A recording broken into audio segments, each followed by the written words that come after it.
ٹنڈوجام میں غریب اور مستحق خاندانوں میں ایک مرتبہ پھر علاؤالدین صدیقی ٹرسٹ کے زیر اہتمام قبلہ الحاج پیر محمد نور العارفین صدیقی دربار عالیہ نیریا شریف کی خصوصی ہدایت پر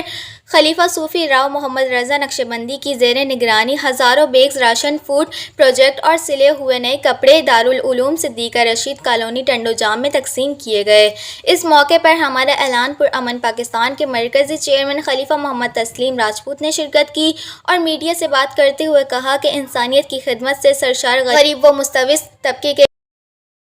بلا نسل و تفریق جو خدمات علاؤالدین صدیقی ٹرسٹ اور قبلہ پیر صاحب کر رہے ہیں، اس کی مثال ہمیں کہیں نہیں ملتی۔ ہم اہلیہ سندھ قبلہ پیر صاحب ضرورت مند لوگوں کی مدد کرنے پر ہمیشہ ہر اول دستے کا کردار ادا کرنے پر خراج تحسین پیش کرتے ہیں۔ اللہ تعالیٰ قبلہ پیر صاحب کے اس عمل کو اپنی بارگاہ میں قبول فرمائے، آپ کو اور آپ کے رفقا کو اجر عظیم عطا فرمائے۔ اس موقع پر مجاہد اہل سنت مولانا یوسف نقشبندی سائیں اور خلیفہ محمد علی اور سابقہ کونسلر عمران راجپوت، نعمان راجپوت سمیت تاجر برادری، میڈیا اور صحافی، علماء کرام، معززین نے بڑی تعداد میں شرکت کی۔ آئیے دیکھتے ہیں آواز وطن نیوز میں۔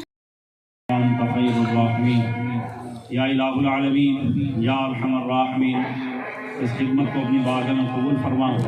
علاؤالدین صدیقی ٹرسٹ کے جملہ کارکنان نے جو اپنے شیخ کے حکم پر لبیک کہتے ہوئے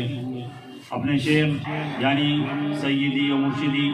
حضرت علامہ خواجہ پیر محمد میری بات بن گئی ہے، آقا تیری بات کرتے کرتے میری بات بن